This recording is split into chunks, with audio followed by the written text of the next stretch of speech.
Ok, Google, pon bossa nova.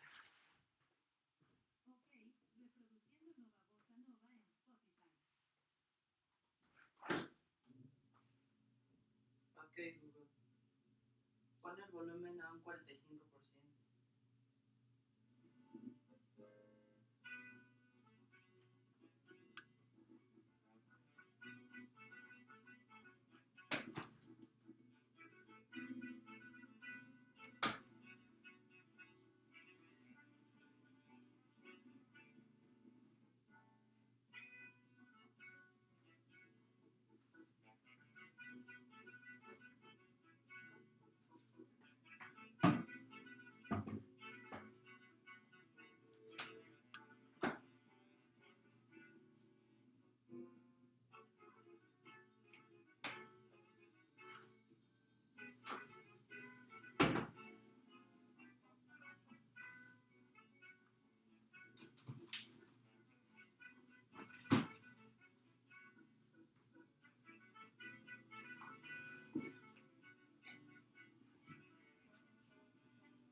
Lo vamos a hacer a través de esta lectura que hicieron, que se llama El Retablo de las Maravillas, de este autor, Antonio Lascano Arau.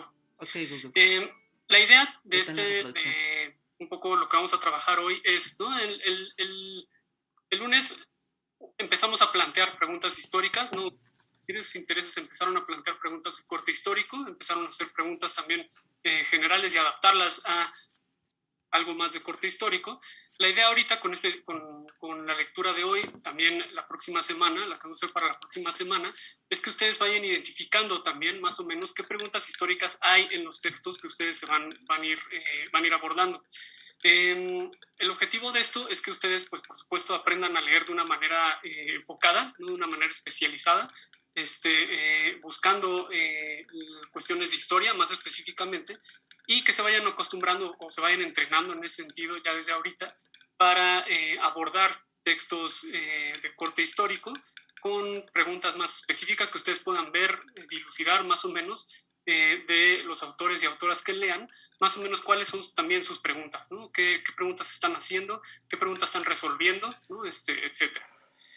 Entonces, bueno, para comenzar, quiero preguntarles así, en dos, tres oraciones, quiero que resuman este texto completo. ¿Quién puede empezar? Me digan simplemente de qué se trata esto, en dos, tres oraciones, ¿no? ¿De qué trata todo esto? Viridiana.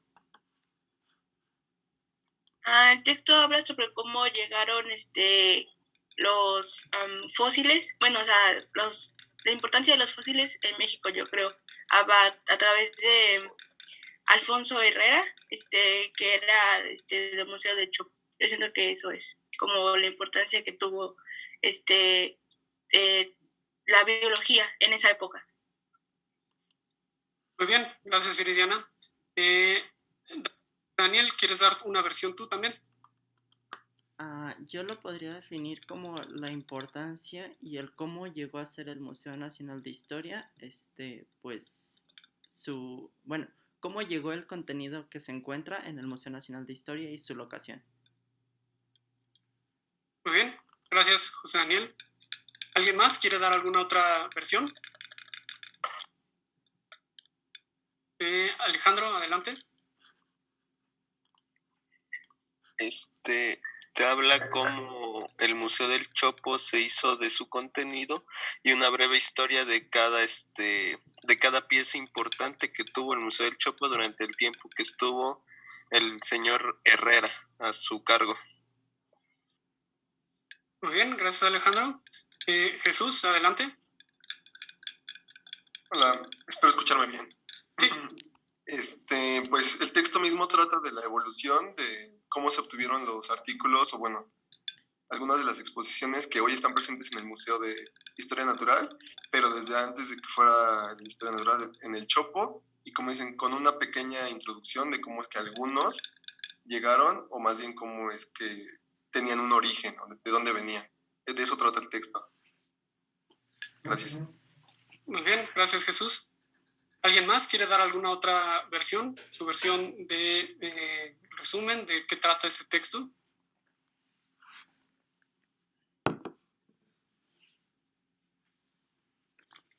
Dice Eduardo, historia del Museo de Historia Natural.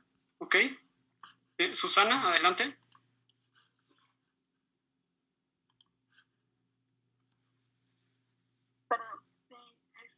¿Me escuchas? Sí. Oli, bueno, yo creo que habla sobre cómo los descubrimientos del siglo XIX y pues toda esta como teoría darwinista de la evolución y la taxonomía y como estas ramas de la biología que empiezan como a hacer descubrimientos son los que forman la museografía, ¿no?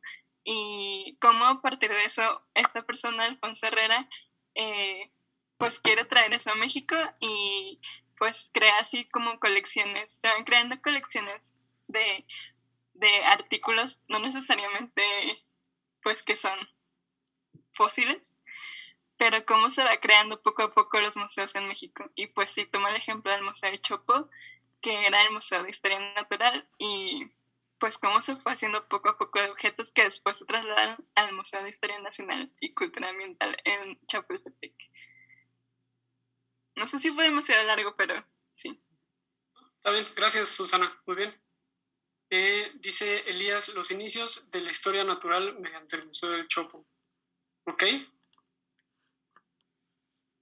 ¿Alguien más tiene alguna otra versión que quiera dar? ¿Quiera compartir?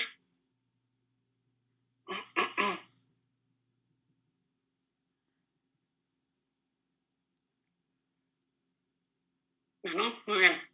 Bueno, en general, bueno, ¿no? Hicieron muy bien este ejercicio, creo que resumieron muy bien en general cómo es que se da este cruce entre distintas corrientes, ¿no? Por un lado, el desarrollo científico, por otro lado, el desarrollo del pensamiento en torno a la historia natural, ¿no? Como dicen, y por otro lado, el desarrollo de museos de historia natural también, ¿no? Están esas tres partes aquí conjuntas, ¿no? Pero bueno, lo que quiero que hagamos ahora es que, bueno, ya dieron varios resúmenes, ¿no? Varias versiones de más o menos la misma cosa. Lo que quiero ahora es que me digan, si tuvieran que decir, bueno, estos son los 3 puntos principales de esta lectura, ¿no? Bueno, ya resumen, ¿no? Una perspectiva general. Ahora, si metiéndonos un poco más en algo más específico, si ustedes tuvieran que decir estos son los 3 puntos principales de la lectura, ¿cuáles serían?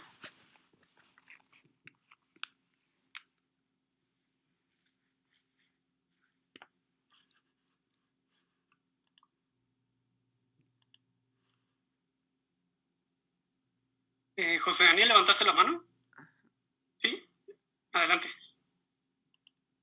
Podría dividirlo como especies taxonómicas o fósiles, por así decirlo. Luego el director del Museo del Chopo y luego el establecimiento del museo como tal actualmente. Muy bien, gracias José Daniel.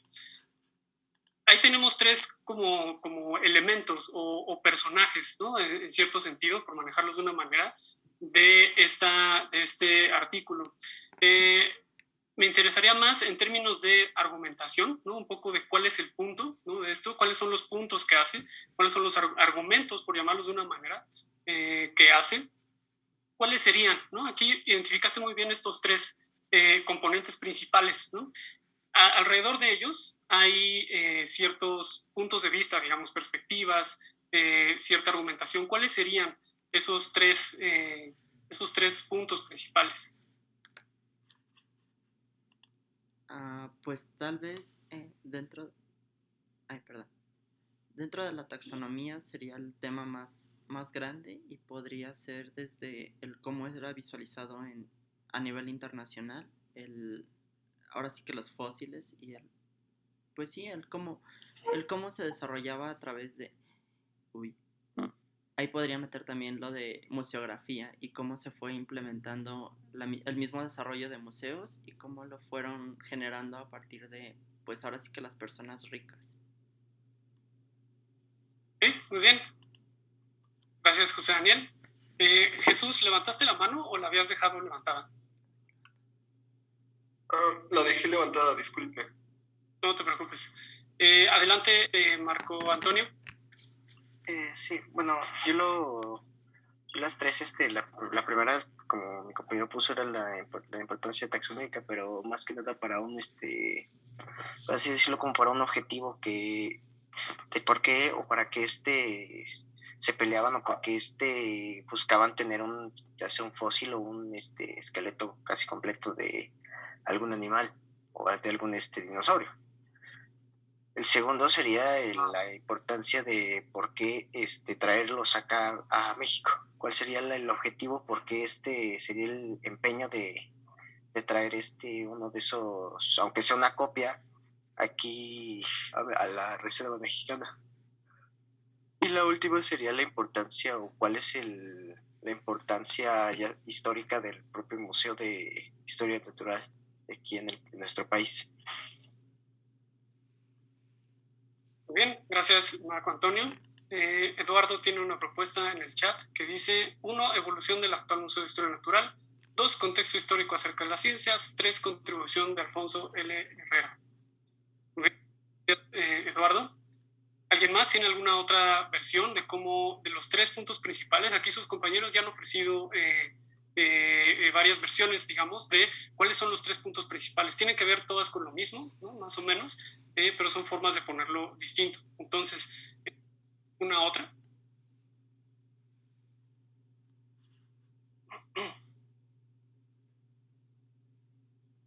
Susana, adelante.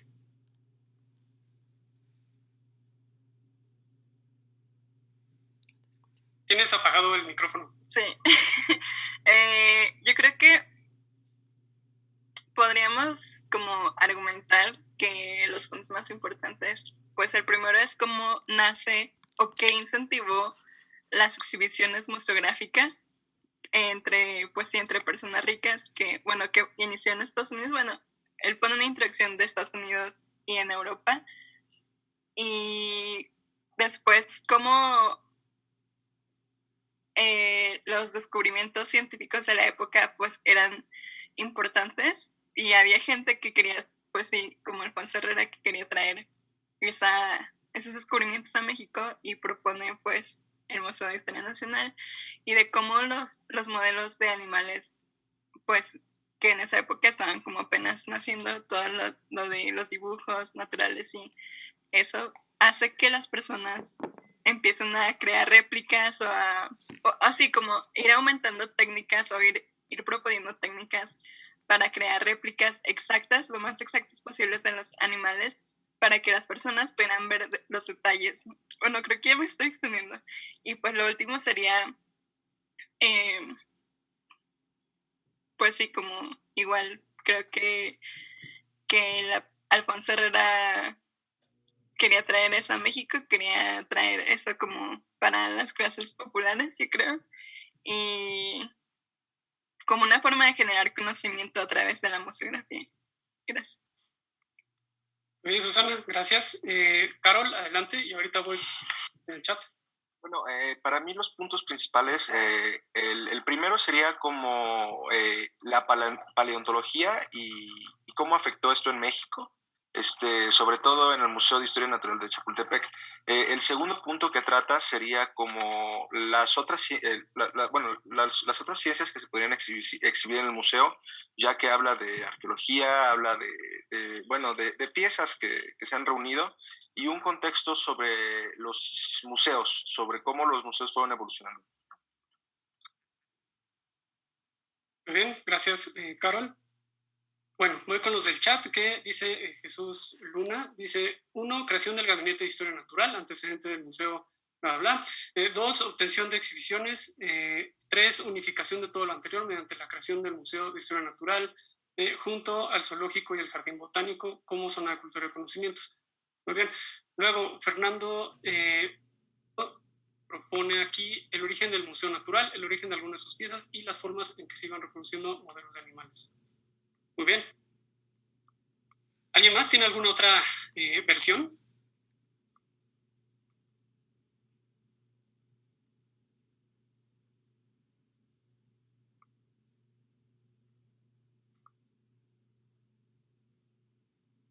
Ya no, bueno, vámonos pedazo a pedazo de la lectura para ver más o menos, ¿no?, todas estas ideas que dieron ahorita, estas maneras de resumir la lectura en 3 puntos, más o menos cuál es la más efectiva, ¿no? Cuál es la más cercana, la que más se acerca a cómo está escrito este texto. Aquí hay una cuestión que, bueno, nos hace la vida un poco más fácil, que es que tiene divididas varias secciones a través de un asterisco, ¿no? Entonces, ahí podemos ver esta parte de, bueno, introducción, ¿no? Hay, el desarrollo está en varias partes, una conclusión, etcétera, ¿no? Eso, bueno, eso ya lo trabajamos. Ahorita lo que me interesa es ir viendo el texto más o menos paso a paso para ver cuáles son los 3 puntos principales. Entonces, aquí en esta primera sección, que son simplemente los 2 primeros párrafos, ¿de qué van? ¿De qué va esa sección? ¿De qué van esos 2 primeros párrafos?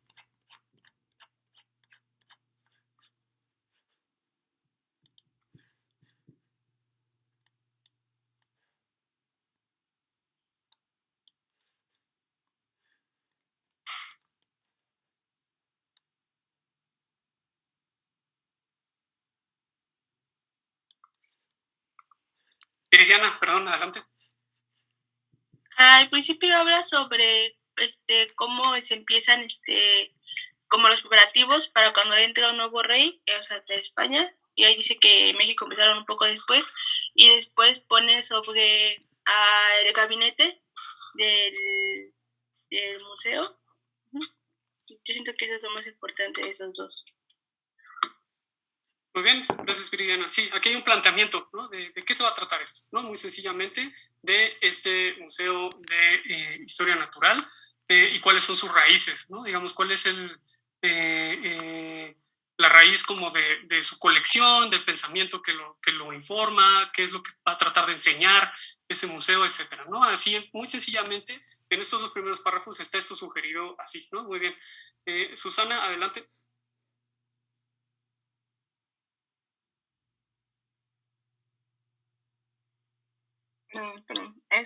Sí, pues justo habla de cómo la subida al trono de Carlos IV. Para conmemorar, se hace en México un gabinete que, bueno, no investigué, pero me imagino que un gabinete era como una pequeña, pues, casa con colecciones, ¿no? Entonces, este gabinete, pues, crea como los antecedentes de otras colecciones que, pues, fueron llevando poco a poco, pues sí, esta cultura de coleccionar objetos. Muy bien, sí, ¿no? Aquí es, ¿dónde están las raíces de este museo de historia natural y cultural ambiental? ¿No? ¿Cuáles son las raíces de esta institución? Bueno, pues se remontan a, digamos, aquí hay una línea directa de dónde vienen muchos de estos tipos de museos. Estos museos de historia natural, ¿no? Y en general muchos otros tipos de museos, los museos de historia también, tienen raíces justamente ¿no? En este entorno intelectual, digamos, de la ilustración en el que coleccionistas, ¿no? De distintos tipos llevan objetos a casas grandes, ¿no? Y los ponen en exhibición ahí, ¿no? Simplemente son un bonche de cositas, ¿no? Objetos así que han conseguido de otros lugares y están todos en exhibición juntos, ¿no? No hay una clasificación, digamos, sistemática ni nada de eso. Está todo junto, está todo ahí, ¿no? Entonces, aquí lo que hizo, ¿no? En este planteamiento de de qué se va a tratar esto, ¿no? Tenemos el Museo de Historia Natural y Cultura Ambiental y eso se remonta a una historia que viene desde el siglo XVIII. Entonces, muy bien. Ahí está, ese es el primer, digamos, la primera, si estamos hablando como de una introducción, nos plantea perfectamente bien de qué se va a tratar todo esto, ¿no? Entonces, quiero que ustedes vayan viendo más o menos, ¿no? Que esto que vamos a ir resumiendo de todas las partes del texto, para que vean ahorita, ¿no? De todas las versiones que me dieron de los 3 puntos principales, veamos cuál es la más efectiva o la más adecuada. Ahora, la siguiente parte es un poco más larga, ¿no? Viene desde, al igual que ocurrió en otras partes de los dominios españoles, y va hasta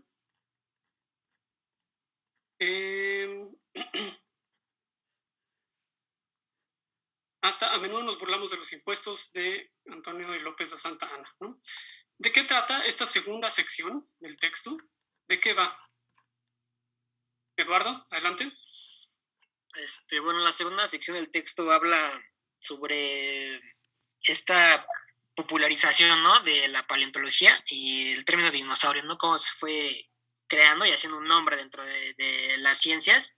Y pues ese tipo de carrera, ¿no? De competencia, de ver quién se queda con los fósiles, ¿no? Habla de Morgan de Nueva York, Carnegie del Museo de Carnegie ahora, y es cuando introduce ya la figura de Alfonso Herrera, que quería para México una de estas piezas, y pues ahora principalmente de eso, ¿no? Y pues de aparición del dinosaurio, ¿no? Como lo conocemos, espero como lo conocemos, y pues su impacto en la cultura, ¿no? Y sobre todo en la ciencia. Muy bien, Eduardo. Sí, ¿no? Aquí lo más importante, digamos, es esta proliferación, ¿no? De conocimiento o conocimiento popular ya, sobre un desarrollo científico, ¿no? Muy bien. ¿Alguien más tiene alguna otra aproximación a esto?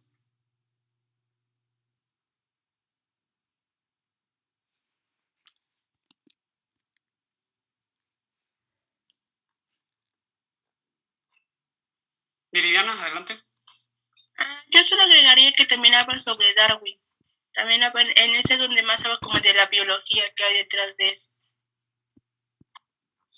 Muy bien, sí, aquí hay un entrelazamiento, ¿no? Entre esta popularización del conocimiento con justamente una parte científica, ¿no? De conocimiento estrictamente científico, de cómo es que ese conocimiento estrictamente científico se vuelve algo más o menos popular, ¿no? Y requiere, digamos, una aproximación mucho más amplia, porque el público está muy interesado en este tipo de cosas, ¿no? A pesar de que es un tema científico nuevo, ¿no? Desarrollo científico nuevo, hay una popularización muy interesante ahí que lleva a distintas situaciones, ¿no? Muy bien.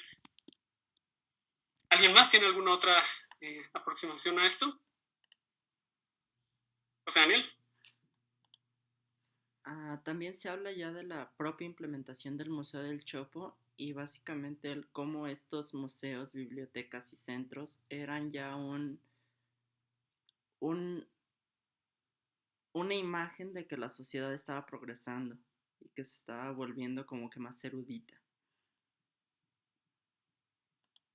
Muy bien, José Daniel. Sí, aquí ¿no? También hay una primera aproximación a cuál es la relación entre público y la formación de este museo, ¿no? Digamos, aquí nos habla un poquito de, hay todo este desarrollo de conocimiento estrictamente científico que se vuelve muy popular y entonces ahí hay una respuesta, ¿no? También, digamos, de este mundo del conocimiento en el que se necesitan este tipo de museos a partir de están entrelazados, ¿no? La respuesta popular y el conocimiento científico en este momento, ¿no? A través de cosas como los fósiles de dinosaurios, están entrelazados, ¿no? Y la creación de museos de historia natural está conectada con esa popularización del conocimiento científico, ¿no?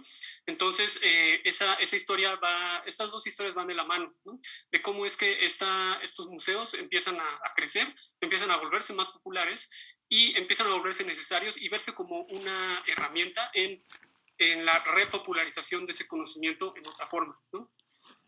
Muy bien. ¿Alguien más tiene alguna otra perspectiva de esto? Daniel Quijada, adelante. Creo que pues es una parte extensa, pero va desde los inicios de la paleontología hasta la carrera, porque habla de dos personajes que inician una carrera de museos. Entonces, siempre que hay una carrera por la búsqueda de algo, es como que se expande y se encuentran más cosas. Por ejemplo, la Guerra Fría pues, fue una carrera espacial y se lograron grandes logros, y aquí pues también como era carrera entre museos, pues los descubrimientos aumentaron. Entonces, nada más. Sí, muy bien, Daniel. ¿No? Aquí otra de las ideas que están manejando, y de nuevo vuelvo a esta historia entrelazada entre museos y sociedad, en que la popularización de este tipo de cosas como los fósiles de dinosaurios se vuelve también una cuestión de prestigio. Involucra a un montón de sectores de la sociedad, no solamente digamos, no hay una apelación solamente a tenemos que educar a la gente, a la sociedad en general, ¿no? En estas cosas, en un conocimiento científico de cómo es que se ha dado la evolución, etcétera, etcétera, que tiene este sentido que decía José Daniel, un poco como de ilustrar a la sociedad, sino que también tiene esta otra parte, ¿no? En la que otros sectores de la sociedad, sectores muy ricos de la sociedad, por ejemplo en Estados Unidos, que es el ejemplo que da, se involucran de maneras muy interesantes en esta popularización del conocimiento, ¿no? Un poco como se vuelve una cuestión también de prestigio, de renombre para estas personas, pues le entran de una manera muy particular a producir conocimiento sobre esto, ¿no? Se vuelve una competencia para producir conocimiento y ver quién tiene. Esto, por supuesto, tiene sus problemas, ¿no? Como eventualmente dice, como a veces, pues simplemente por dar satisfacer la necesidad de, no me acuerdo cuál de los dos empresarios era, de repente se armaban esqueletos que no tenían sentido, ¿no? Cosas así, ¿no? También se producen esas situaciones, pero es parte de esta relación entre cómo es que se populariza el conocimiento de científico, biológico, ¿no? Sobre la evolución, etcétera, y cómo es que se empieza a formar la idea para los museos de historia natural, ¿no? Cómo es que surgen estos museos de historia natural como respuesta también a esta popularización del conocimiento. Muy bien. ¿Alguien más tiene alguna otra aproximación a esta sección?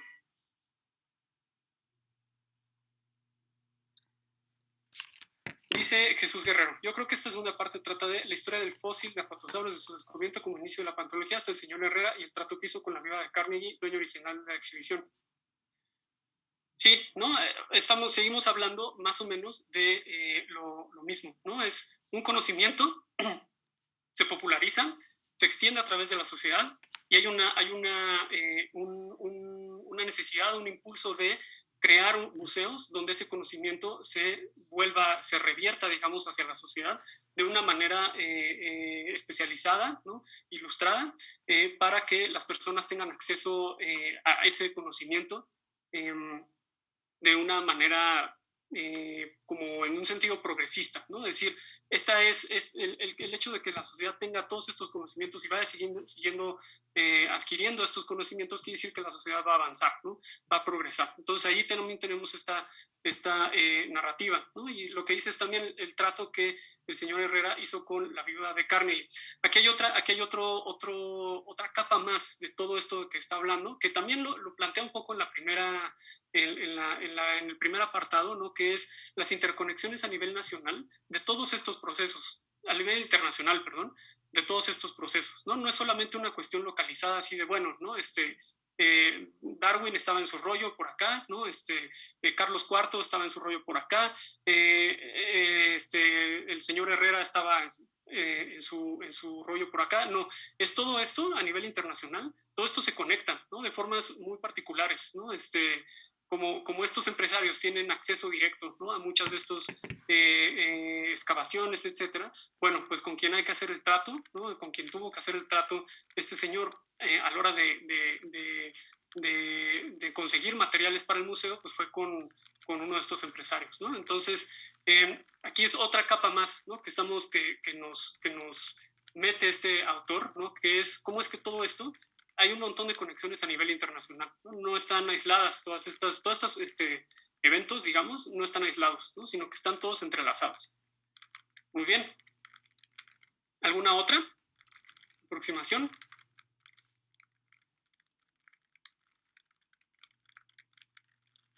Muy bien. Ahora, siguiente sección, ¿no? A menudo nos burlamos de los impuestos. Gael, levantaste la mano, adelante.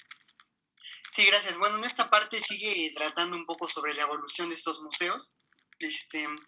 Luego ya nos pasamos a los vidrios, ¿no? Esta cuestión de las vitrinas, y cómo esto propició ya la creación de acuarios y cómo fue llamando la atención internacionalmente, más que nada me parece en Europa y Estados Unidos, esta cuestión de los acuarios y de la fauna marina.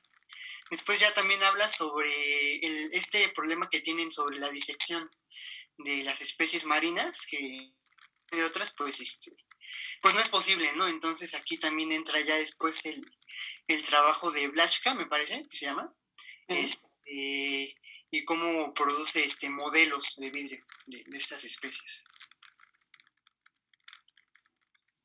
Muy bien, gracias, Gael. Sí, ¿no? Aquí toda esta sección se trata sobre, básicamente, ¿no? En cierta medida, es la adquisición de la colección del museo, ¿no? Muy bien. ¿Alguien más tiene otra aproximación a esto?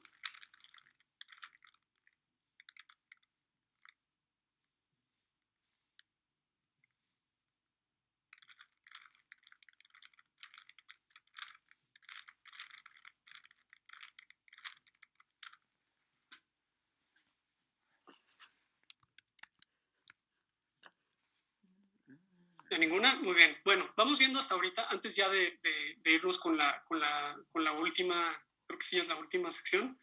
Sí, ya es la última sección.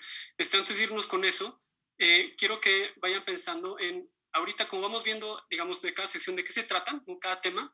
Si se fijan, estamos haciendo estamos rastreando más o menos la lógica, la estructura de este texto, igual que lo hicimos con otros en sesiones anteriores, ¿no? Aquí nos está dando un panorama, ¿no? Empieza con un panorama general, ¿no? Este es el planteamiento. Después seguimos con más o menos, ¿no? Este es el tipo de conocimientos que se estaban manejando, no una capa internacional. Este es el tipo de actividad que genera entre la sociedad. Esto lleva a que este señor Herrera intente conseguir, ¿no? De Carnegie, de uno de nuestros empresarios, esa movilización, digamos, a nivel social de este conocimiento científico, se conecte con estas personas para empezar a construir una colección, se interese en esto para empezar a construir una colección. Y ahorita ya tenemos la sección en la que nos explica, bueno, de qué se trataba esa colección, más o menos, cómo es que se empieza a construir esa colección, ¿no? Entonces aquí, si se fijan, ¿no? Vamos siguiendo una línea más o menos clara de cómo es que se va construyendo este texto, de qué va en términos muy generales, ¿no? Bien, ahora sí, la última sección de Atrapadas en una visión decimonónica de la museografía, etcétera, hasta ya el mero final. Viridiana, adelante. Creo que aquí ya pues como es lo último, solamente pone bueno, cuando dice, ¿no? Que da como una visión de qué eran los museos en el siglo XIX, y también cómo pues ya finaliza, ¿no? Bueno, explicando cuándo es la creación del Museo ya de Historia Natural de Chapultepec, y da una pequeña descripción de cómo está como establecida, cómo organizada, cómo estaba organizado, ¿no? Y a mí me llamó mucho la atención cuando dice, cuando lo del meteorito, que cayó en 1700, y cómo la gente ocupaba para hacer cosas, o sea, lo ocupó para hacer como rejas o así. Eso fue lo que más me llamó la atención, creo que es algo gracioso.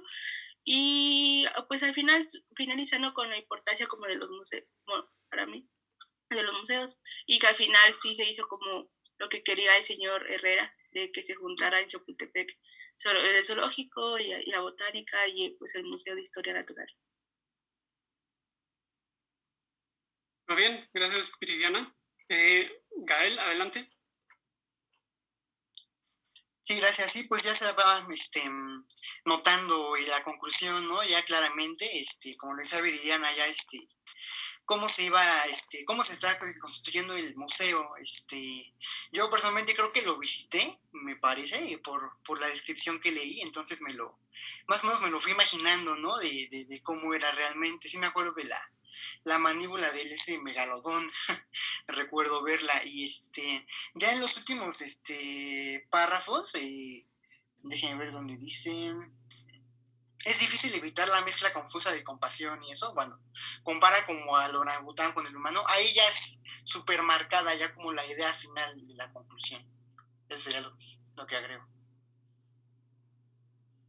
Muy bien, gracias, Gael. ¿Y en qué sentido? Bueno, ¿no? Marcaste ahorita bueno, hiciste énfasis en ahí ya en esto es difícil evitar la mezcla confusa de compasión. Ahí dices, bueno, aquí yo marcaría ya este final. ¿Por qué? Digamos, ¿qué es lo que te saltó? ¿O qué te llamó la atención de eso? Como para que digas, esto ya es el cierre así, ¿no? De todo lo que vino antes. ¿Qué es lo que te llamó la atención de la idea que da en este pequeño párrafo?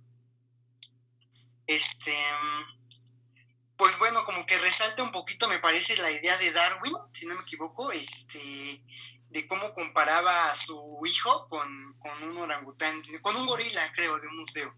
Y ya luego pone esta idea de que ni el gorila es como aproximado al humano, ¿no? Ni el humano tiene el corazón del gorila en el pecho, ¿no? Y da como esta idea de que como los lazos familiares, ¿no? Creo, de esto. Y ya luego empieza a decir ideas como de que reconocemos nuestra naturaleza y nuestro lugar en el mundo, cosas así. Y ya, ahora sí, la parte final, dice que el museo sigue siendo un espacio mágico y que se ilumina con la sonrisa de no sé qué tanto. Y o sea, esas ideas que da sobre todo el texto, ¿no? De lo que versó en el texto, ya para mi parecer es lo que resaltó, que ya es el final, y bueno, también me parece que lo hace de una buena manera, ¿no? Y es un buen final. Muy bien, gracias, Gael. Sí, te pregunto, ¿no? Porque además es interesante, las cosas que les llaman la atención, es interesante explorarlas, ¿no? Si algo les llama en particular la atención, siempre es interesante meternos con ello para que veamos, ¿no? Más o menos qué es lo que están sacando, ¿no? De estos textos. Y sí, ¿no? Aquí este último párrafo, ¿no? Que es muy como emotivo, ¿no? Es interesante también en ese sentido porque, digamos, habla en cierta medida, de esta conexión entre lo humano y lo natural, ¿no? Como esta separación entre lo humano y lo natural, que viene justo de toda esta tradición científica, pero que está mediada por como una especie de conocimiento asombroso, ¿no? De justamente decir, pues mi hijo se parece a un orangután, pero no es un orangután, y mi orangután o un orangután tiene algo de familiar, pero no es como yo, ¿no? Entonces, ahí ese sentido como de asombro del conocimiento, esa parte popular, ¿no? De reaccionar ante la naturaleza, pues es una idea que está a través de que cruza todo el texto completo, ¿no? Muy bien. Edgar, adelante.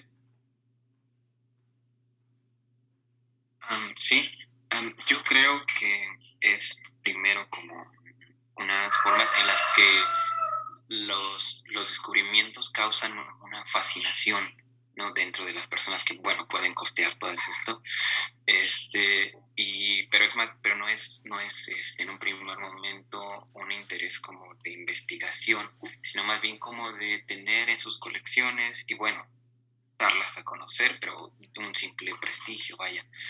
Entonces, paralelo a esto va creciendo un afán, como pues pasa con Darwin, y ya después creo que es la evolución museográfica. Primero da un poco sobre lo que hacen en Estados Unidos, ¿no?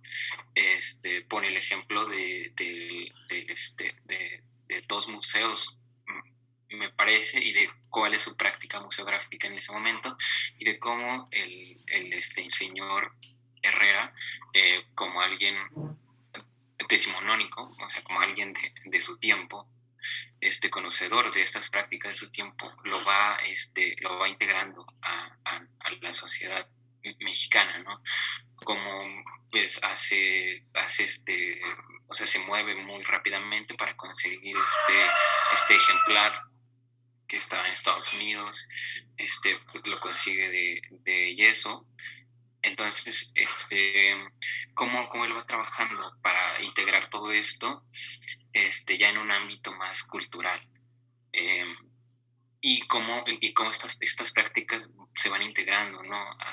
a la museografía de aquí, cómo pasa este artificio con el vidrio, ¿no? Que es a raíz de que no se puede practicar correctamente en museos el hecho de tener ejemplares de cierto tipo, porque bueno, llega un momento en el que ya no pueden ser expuestos al exterior por cosas pues de la naturaleza. Entonces llega esta práctica que bueno, da pauta para crear obras muy peculiares, con un valor artístico muy grande. Y ya, bueno, a la par de esto, cómo va evolucionando, a la par de esto, el pensamiento de Darwin en la conformación de estas grandes colecciones, y bueno, como ya más en el siglo XX, en el siglo XXI, se transforma todo esto a la conformación de un museo natural, tal como quizás había soñado este señor Herrera. Ok, gracias, Edgar. Sí, ¿no? Aquí hiciste este rastreo de cuál es el arco grande, ¿no? De toda la lectura completa, ¿no? A través de esta última sección, ¿no? Me interesaba más que viéramos simplemente ahorita, ¿no? De qué trata esta última sección, que ahorita otra vez volver a este arco más grande de toda la lectura, pero estuvo bien. ¿Alguien más tiene alguna otra aproximación a esta última sección de la lectura?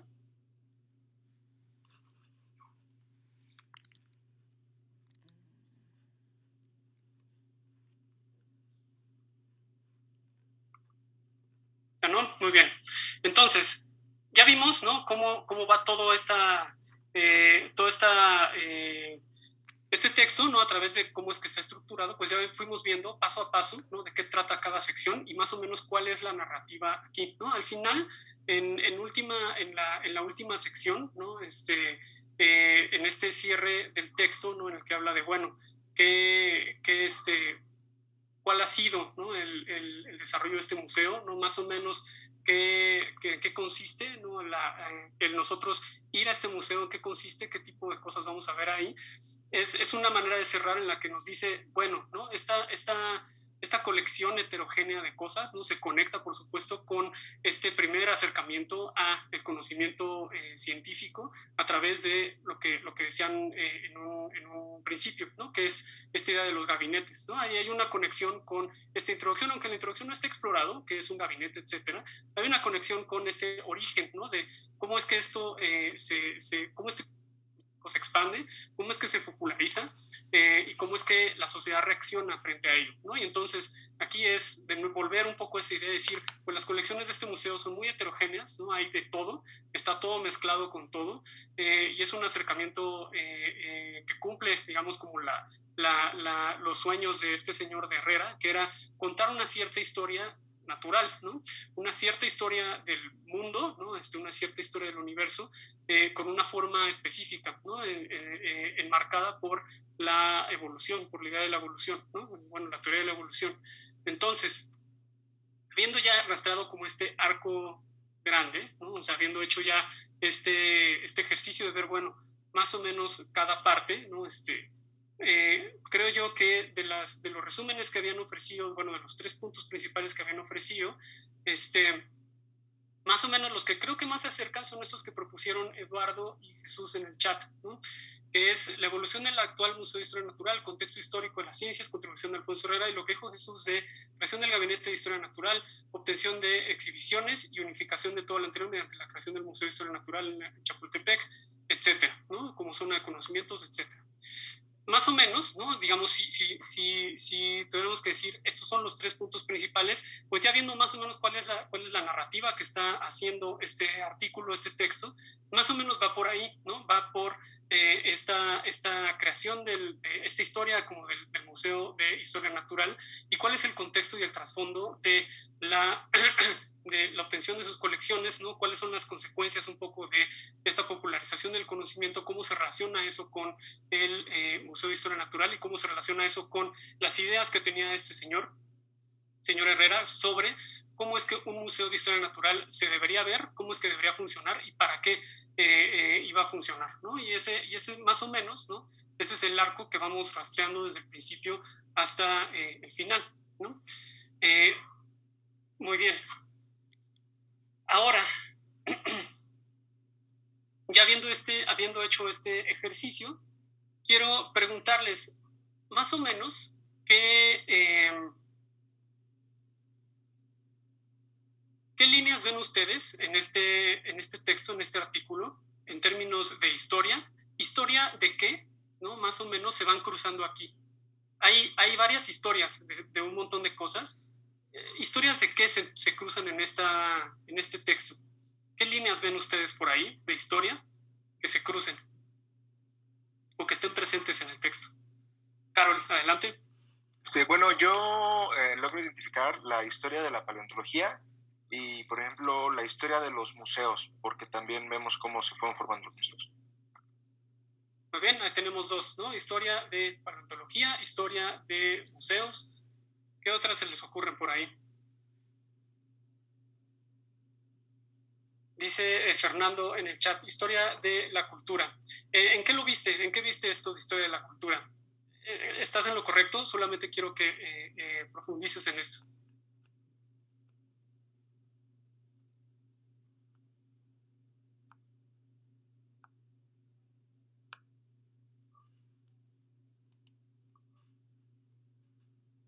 Dice Franco, historia de la biología. Ahí hay otra más, ¿no? Historia de la biología. ¿Qué otras se les ocurren? Ahorita en lo que Fernando contesta esto de historia de la cultura, ¿qué otras se les ocurren?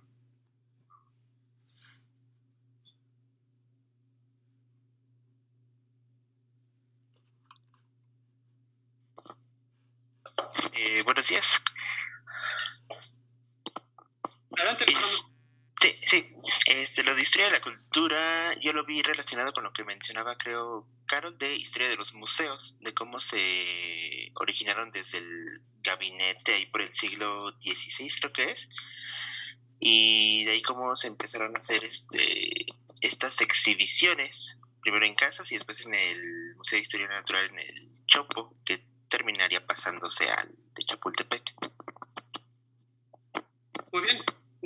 Gracias por especificar, sí, ¿no? Hay una parte, digamos, la parte cultural es relativa a museos. Hay otras también hay presentes que igual y ahorita se les ocurre o ahorita las ven, pero sí, una de ellas es de museos.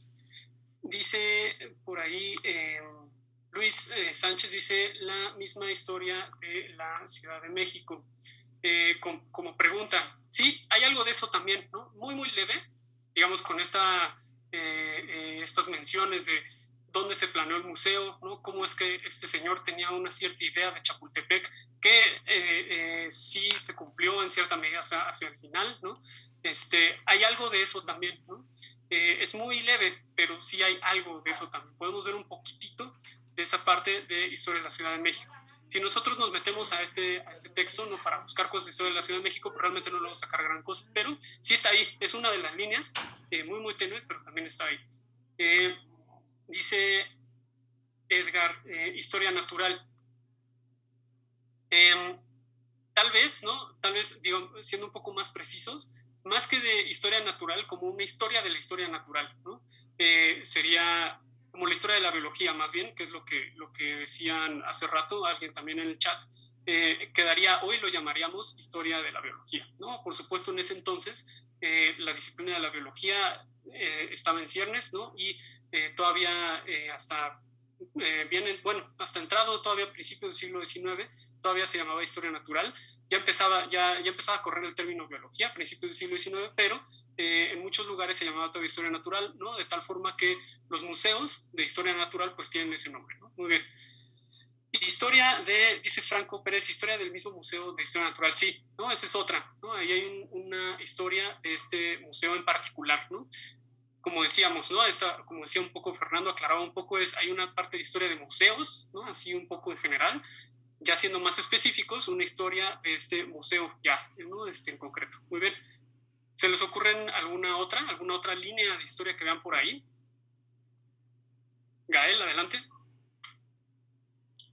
Pues ya ahorita se me ocurrió así como ya con lo que dijo Carol y Fernando y eso, poniendo así énfasis de la historia de la paleontología, el estudio de la biología y el desarrollo de los museos y del Museo de Historia Natural. Yo creo que así lo pondré. Muy bien, sí, ¿no? Todas esas líneas de historia están presentes aquí, ¿no? Muy bien. Fernando, adelante. Sí, bueno, encaminado a una parte muy específica del texto, podría ser la historia misma de los dinosaurios, o bueno, de cómo se fueron descubriendo y popularizando. Sí, ya que menciona a Richard Owen y la carrera que posteriormente se daría. Incluso nos muestra una imagen de una de las primeras representaciones que tenía la gente sobre ellos, que era esta lucha entre un iguanodon y un megalosaurio, que pues comparada a la de hoy en día sí difiere bastante. Muy bien, Fernando. Eso lo podríamos incluir, ¿no? En la historia de la paleontología, ¿no? Ese conocimiento sobre fósiles, dinosaurios, etcétera, pues es parte de la disciplina de la paleontología. Lo podremos incluir, ¿no? En esta otra que ya había mencionado, la historia de la paleontología. Sugiere Susana también historia de la taxidermia. Bien, podríamos también, ¿no? Incluirlo, no en paleontología, sino en biología, ¿no? Conocimientos de biología, cómo es que avanza, bueno, no avanza tal vez no es la palabra más adecuada, pero cómo es que cambia, cómo es que se va modificando los conocimientos de la biología. Parte de ello es justamente la taxidermia, la función de la taxidermia, ¿no? Y estas maneras de exponer, ¿no? De exponer a un público estos conocimientos, ¿no? Eso podría ir, ¿no? Es también una mezcla un poco ahí de historia de museos, ¿no? De museo de historia natural, de la biología también. Sugiere Jesús la historia de interconexión de disciplinas que en principio no tienen nada que ver, como las técnicas de soplado de vidrio, llegaron a las excepciones de cosas que antes no se podían, microorganismos y seres marinos. Muy bien. Ahí, ¿no? Por ejemplo, es otra, les mencionaba, ¿no? Un poco con lo que decía Fernando respecto a historia de la cultura. Hay varios, como cultura es un término extremadamente amplio, pueden ser muchas cosas. Una de ellas, ¿no? Ahorita lo que hacemos era esta parte de museos. Bueno, pues aquí hay otra, ¿no? Esto que dices tú de cómo se mezclan estas disciplinas, cómo hay un intercambio en términos de conocimientos de muchos tipos, es otra parte, ¿no? De lo que podríamos abarcar dentro de una noción de historia de la cultura también, ¿no? Para ser un poco más específicos, ¿no? Lo podemos ver como una historia como parte de esta historia de los museos, de cómo es que se montan exposiciones en museos. Bueno, pues requieren un montón de disciplinas. Hoy en día también, ¿no? Se requieren de un montón de disciplinas para montar un museo, para montar exposiciones de museo, etcétera, etcétera, ¿no? Y es parte de esa historia de la cultura también, ¿no? Dice José Daniel, historia de la sociedad también, muy bien, sí, ¿no? Aquí hay un componente social muy importante, ¿no? Que es cómo reaccionan estos distintos sectores de la sociedad, cómo reaccionan ante este conocimiento, estos descubrimientos, ya sea, ¿no? A través de, como decía en la parte final, de, bueno, ¿no? Un meteorito, ¿no? Que cae en 1770 y no sé cuándo, la gente va, le saca el metal, ¿no? Y lo utiliza, lo que se le hizo gracioso a Viridiana, ¿no? Lo utiliza para hacer rejas, para hacer machetes, para hacer cositas, ¿no? hay diferentes aproximaciones a estos eventos naturales que están enmarcados en el conocimiento de la biología, de la ciencia, etcétera, y que el museo les da un cauce particular, ¿no? Como conocimiento. Entonces ahí, ¿no? También hay una parte de historia de la sociedad también muy presente, ¿no? Está muy presente esa parte de historia de la sociedad. Muy bien. ¿Se les ocurre alguna otra por ahí?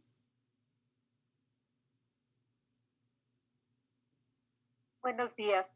A mí se me ocurre que también podría observarse cómo en Estados Unidos se empezó a dar la carrera entre magnates que tenían sus fortunas y no sabían en qué ocuparlas, entonces comenzaron a buscar algo nuevo, las exploraciones, vieron que por ahí podía ser un buen empleo de su dinero, pero también sobre todo un empeño por sobresalir y ganarle al otro magnate. O sea, es la carrera entre ambos poderes, entre ambos, ¿cómo se llama? Entre ambas fortunas para sobresalir y ver quién lleva la delantera sobre el otro, ¿no? También eso queda inscrito en la historia social, no solo de México, del mundo, sino de Estados Unidos en especial, ¿no?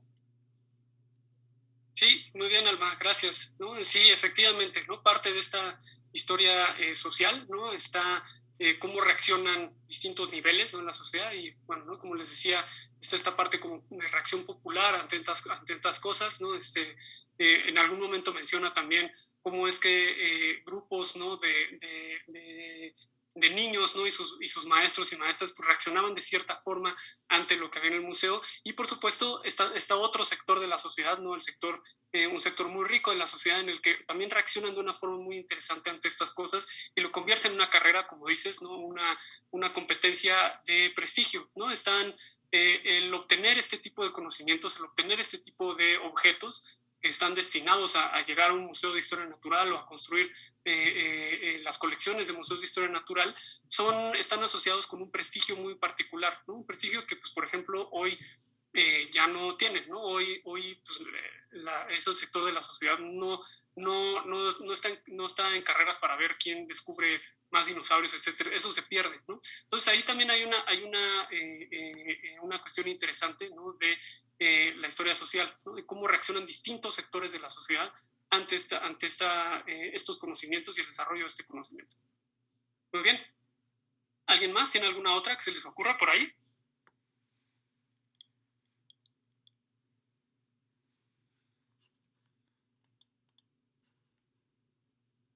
Dice Jesús, eso de hecho se ve representado hoy en día con la carrera entre SpaceX de Elon Musk y el dueño de Amazon.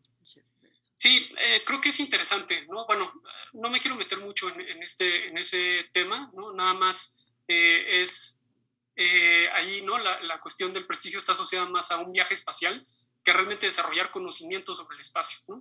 Eso es una diferencia interesante entre estas cosas como el siglo XIX, que sí, ¿no? Hasta cierta medida sí hay una carrera por desarrollar cierto conocimiento, aunque se manipule ese conocimiento, como decía en la lectura en algún momento, de estos esqueletos que se reconstruyen de mala manera, ¿no? Con piezas que no coinciden, simplemente por satisfacer el gusto de decir de estas personas que dicen yo lo descubrí primero, ¿no?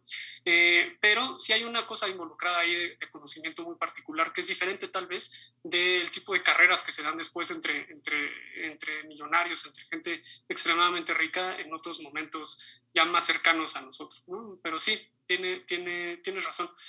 Bien, ¿alguna otra cosa de historia que se les ocurra por ahí? ¿Algún otro cruce, ¿no? de tipo de historia que se les ocurra por ahí?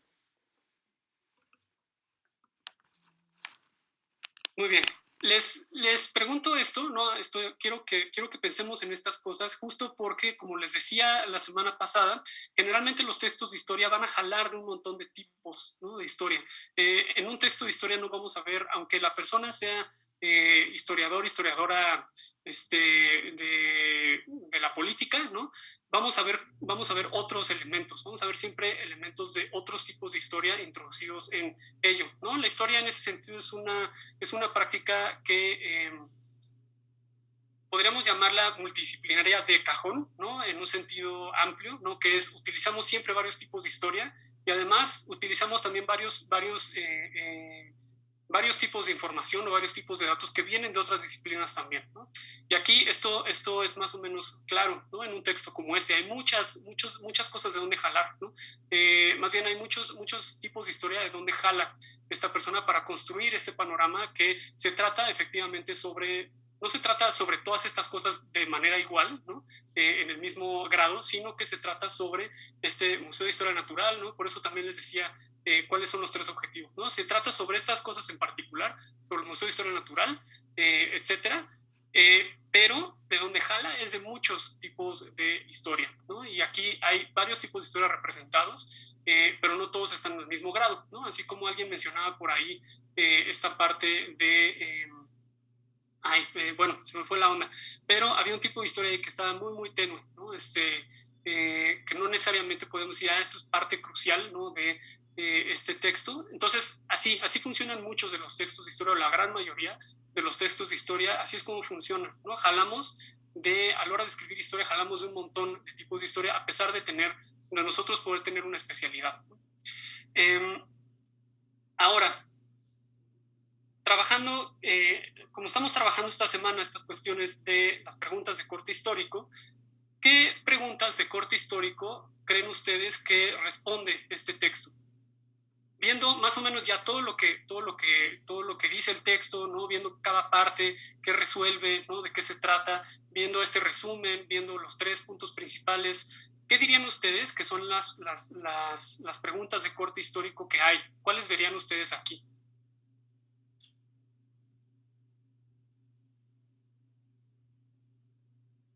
Eduardo, adelante. Pues se me ocurre, no sé, ¿cuál es la historia del Museo de Historia Natural? O podría ser también, ¿de dónde viene el término dinosaurio? ¿Por qué se le llamó así? Muy bien, ahí hay 2 preguntas, ¿no? De corte histórico que quedan resueltas en este texto, ¿no? Una es, ¿cuál es la historia del museo, ¿no? De este museo? Ahí hay una, es específica, está acotada al tiempo de existencia del museo.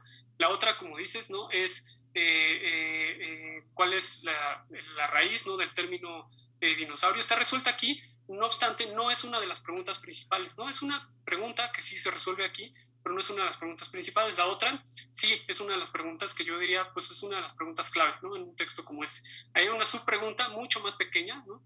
Mucho más acotada, que se resuelve rápidamente, que es la que menciona sobre, bueno, la raíz del término dinosaurio, ¿no?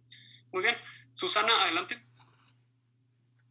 Pues yo creo que una pregunta que podría responder el texto es ¿cómo evoluciona la cultura museográfica en México o cultura museográfica natural, o sea, sobre historia natural en México en el siglo XX? Bueno, no sé si en el XX o en el XIX, o del siglo XIX y XX, más bien, sí.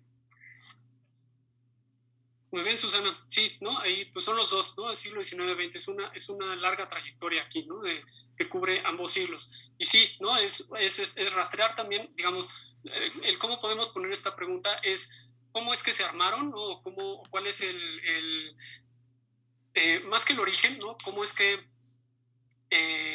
como dijiste, ¿no? Cómo evolucionaron las exposiciones de ciencia, ¿no? En este caso de biología, en siglo XIX-XX, ¿no? Porque aquí nos da un montón de información. Creo que es una de las preguntas clave, ¿no? También de todo el texto, ¿no?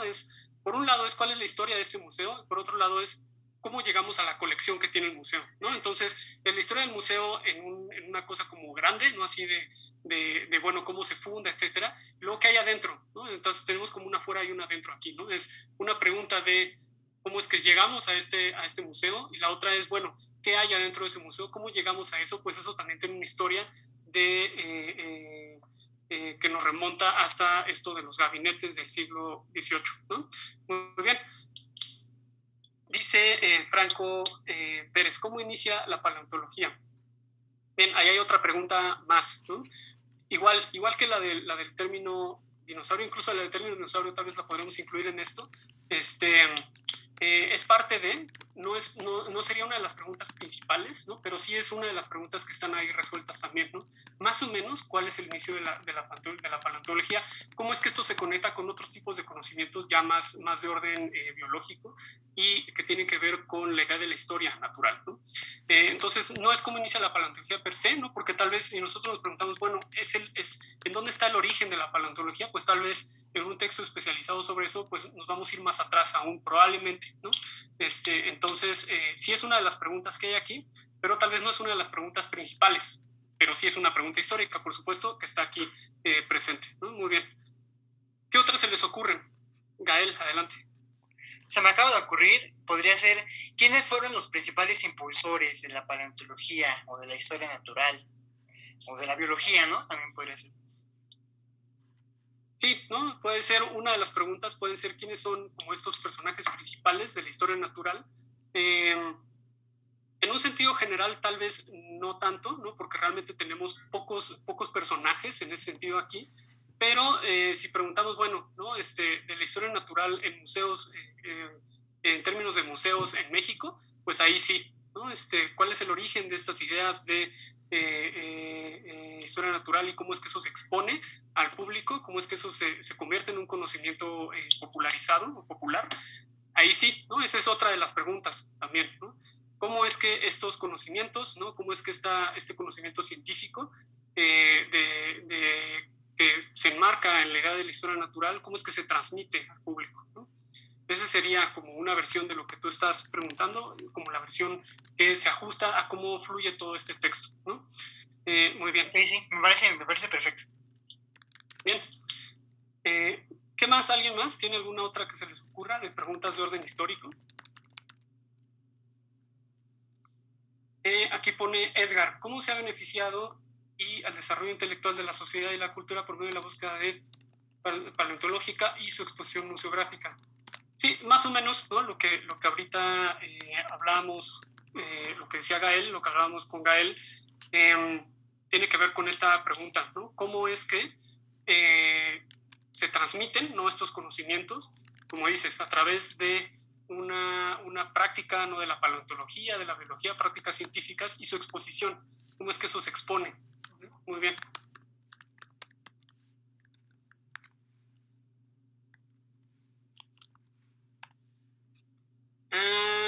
Pone José Daniel, ¿cuál es la historia de los productos museográficos del Museo de Historia Natural?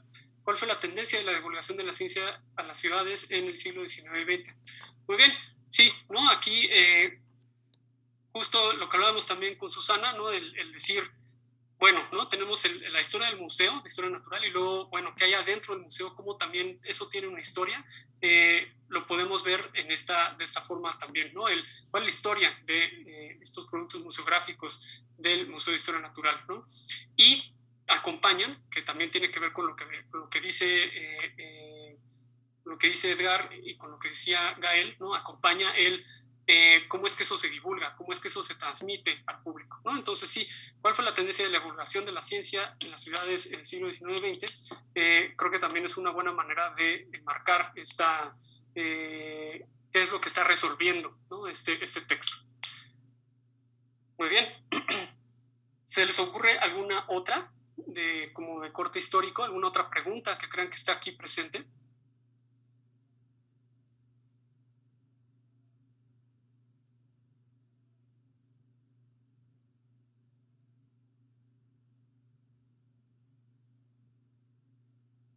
Muy bien.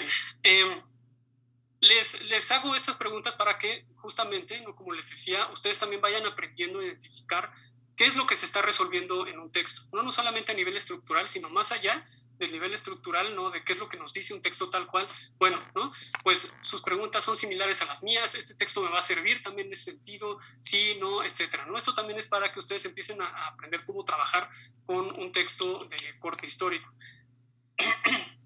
Lo siguiente que quiero hacer un poco un ejercicio siguiendo esta línea, un poco como le hicimos el lunes, pero al revés, ¿no?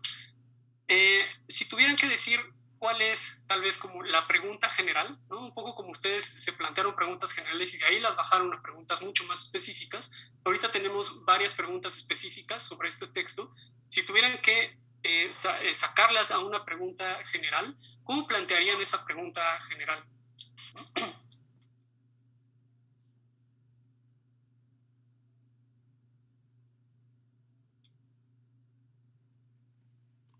Susana, adelante.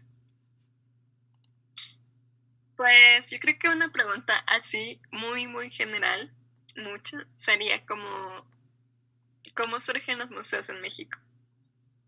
Bueno, que ya delimité México, pero creo que es general de todas formas. Sí, está bien, porque museos en México hay muchísimos, ¿no? Entonces, efectivamente, ¿no? Ahí es una pregunta muy, muy general, ¿no? De la cual, bueno, si ya queremos darle algo más concreto, pues podemos decir, el Museo de Historia Natural, ¿no? Muy bien. Daniel Quijada, adelante. Bueno, creo que la mía es muy parecida a la de Susana. La mía era, ¿cuál es la historia de los museos? Muy bien, aún más general, ¿no? Ya ni siquiera en México, historia de los museos aún más general. Muy bien. José Daniel, adelante. ¿Cómo surgen los productos del Museo de Historia Natural? Museo de Historia Natural. Ajá. Creo que enfatizarlo ahí porque incluye como que las ramas de la antropología y todas esas de la biología. Y enfatizarlo exactamente ahí porque no nos está citando en relación a, por ejemplo, la base de los museos, que es el zoológico de Cortés, bueno, de Moctezuma. Entonces no nos está mandando tan allá, sino que nos está mandando en relación a la antropología y ese tipo. Entonces lo enfocaría más en el Museo de Historia Natural. Muy bien, gracias José Daniel. No obstante, ¿no? esa versión, ¿no? esa pregunta ya tiene un grado de especificidad bastante alto, ¿no? Porque ya estamos delimitando, al decir el Museo de Historia Natural, pues ya estamos delimitando más o menos un corte de tiempo, ¿no? Un tema bastante específico, ¿no? Entonces, tal vez, ¿no? Una manera de convertir esto en algo aún más general podría ser algo así como, bueno, ¿no? ¿Cuál es la historia de estos productos museográficos de ciencia, por ejemplo, ¿no? Ser una manera de hacerlo aún más grande, ¿no? Sin necesidad de acotar ya un marco de tiempo específico, ¿no? Muy bien. Susana, adelante. Yo creo que otra pregunta muy general que podría verse en el texto es ¿cómo surgen las exhibiciones paleontológicas? Muy bien. Sí, ahí hay otra más, ¿no? ¿Cómo es que se desarrolla este conocimiento de paleontología? ¿No? Así, muy muy amplia, ¿no? La pregunta. Dice Jesús, ¿cuál es el origen del Museo de Historia Natural? Bien, ahí, ¿no? Y sería lo mismo, ¿no? La misma cuestión, que es que estaríamos delimitando ya, ¿no? El hecho de que, digamos, el Museo de Historia Natural, ahí hay un tema y una delimitación temporal, ¿no? Ya estamos hablando de algo más o menos específico. Ahora, si lo pusieras como cuál es el origen de los museos de historia natural, pues ahí ya estamos hablando de algo mucho más general, ¿no? Una pregunta que abarca muchas cosas al mismo tiempo. Y que de ahí ya podríamos jalar a el Museo de Historia Natural ya en específico, ¿no? Muy bien. Aprovecho una vez, Alma en el chat dice, ¿cómo fue el desarrollo de la mundo? Muy bien, ¿no? Hay otra pregunta muy, muy general también que tiene que ver con el tema que está abordando este texto y que si bajamos a las preguntas históricas que hemos estado haciendo, sería una manera de abordar esta pregunta general de las ciencias naturales, ¿no? También. Muy bien, Marco Antonio, adelante. ¿Podría ser también cuál es el interés de los museos de historia natural hacia la paleontología? Sí, muy bien, ¿no? Los museos de historia natural y paleontología, ¿no? Es un tema también enorme que igual lo podemos bajar a las preguntas que hemos estado viendo, las preguntas de corte histórico que estamos viendo que hace este texto. Muy bien. ¿Alguna otra que se les ocurra por ahí?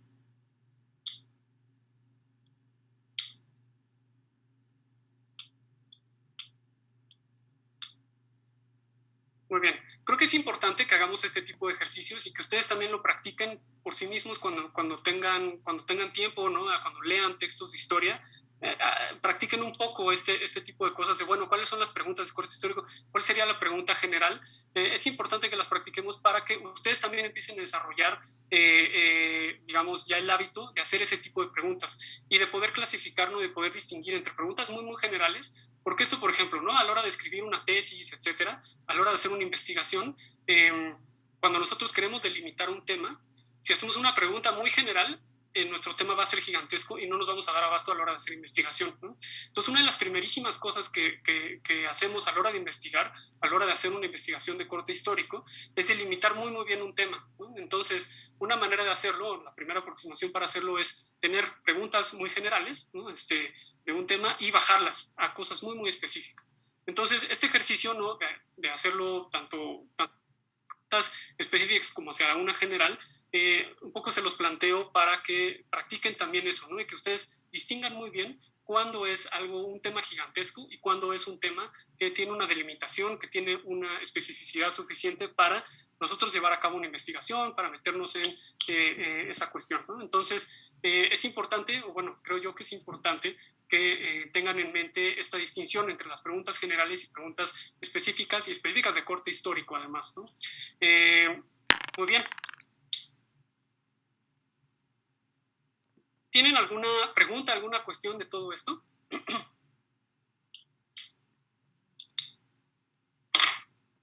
¿No? Creo que todo bien, profe. Y en lo general a mí sí me ha ayudado bastante. Ok, gracias, Gael. Me da gusto escuchar eso.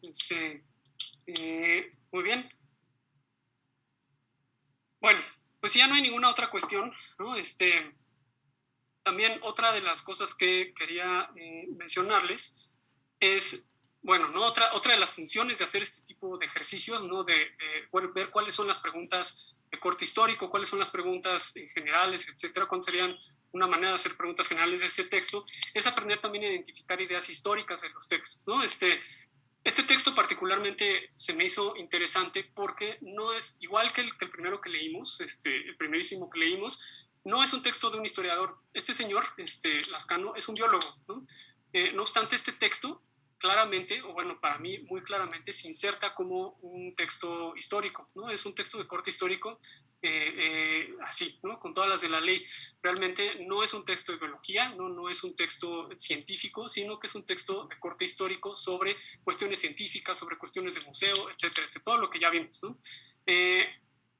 Pero bueno, por eso se me hace interesante un texto como este, ¿no? Y por eso les decía desde un principio, nos vamos a encontrar con textos de historia escritos por personas que no son profesionales de la historia y hacen el mismo tipo de cosas, ¿no? Cuando los hacen bien, porque claro, ¿no? Hay textos de corte histórico escritos por profesionales de la historia que igual y no hacen muy bien las articulaciones de preguntas históricas, así como también hay textos de historiadores y historiadoras que tampoco lo hacen, ¿no? Pero en ese sentido es que textos de historia pueden ser escritos por muchos tipos de profesiones, por muchas disciplinas, y lo pueden hacer muy bien, ¿no? Y creo que es un caso de eso, ¿no? Es un texto de historia, está bastante bien articulado, que tiene muchas preguntas históricas y que la idea es que ustedes puedan aprender a identificar esas preguntas, aprender a identificar esas ideas históricas y esas preguntas históricas en textos que a lo mejor ni siquiera vienen de historiadores o historiadoras. Entonces, un poco es la idea de este tipo de lecturas, de este tipo de ejercicios también.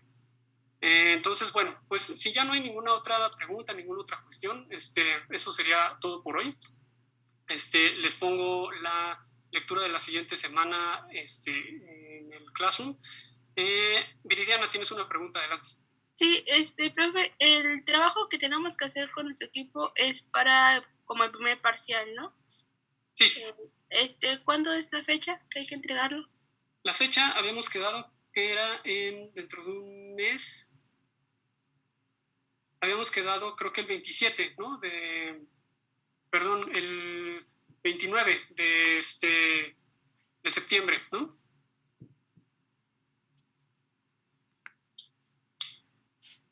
Porque va a ser justo la mitad del semestre, es cuando para que ustedes entreguen a la mera mitad del semestre y la última entrega ya sea ya al mero final. Muy bien. ¿Alguna otra pregunta, alguna otra cuestión?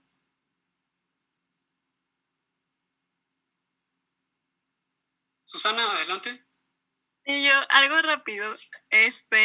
Bueno, mi pregunta es que, bueno, ahora que usted nos dice que el escritor era biólogo, bueno, yo veo aquí en la escritura propiamente como un estilo, ¿no? Bueno, a mí me llamó mucho la atención cómo describe las cosas, de que languidecen, de que se empolvan con poca dignidad, y así como descripciones que me gustaron mucho y que detallan como casi poéticamente cómo evoluciona, pero ese estilo, ¿cómo lo podemos practicar o cómo podemos ir practicando hacer este tipo de descripciones en nuestros textos? Bueno, a mí me llama mucho la atención desarrollar esa parte, pero como, no sé.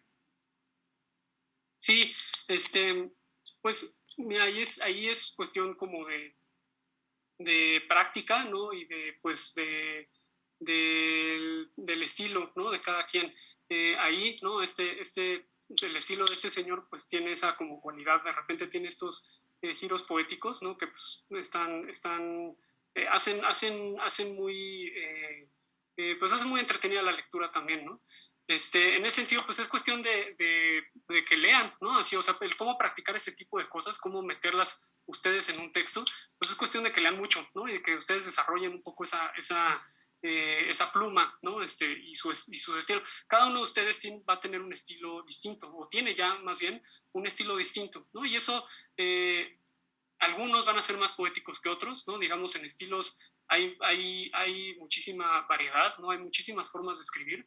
En ese sentido, si a ti te gusta este tipo de escritura, pues es cuestión de que la practiques, ¿no? De que simplemente en algún momento digas, aquí puedo meter tal vez una metáfora o algo poético que creo que me gusta, y lo pones, ¿no? Lo puedes poner. Ahora, ¿no? Dicho esto, sí les hago una advertencia, ¿no? Que es que cuando estamos hablando de trabajos académicos, ¿no? O artículos académicos, etcétera, generalmente este tipo de cosas no se las van a aceptar, ¿no? No son aceptables. Podemos ver esto en este tipo de textos que son más bien como de divulgación, ¿no? Que son otro orden de textos ensayísticos. Aquí sí lo pueden hacer, ¿no? En otros tipos de textos lo pueden hacer libremente, ¿no? Nadie les va a decir nada.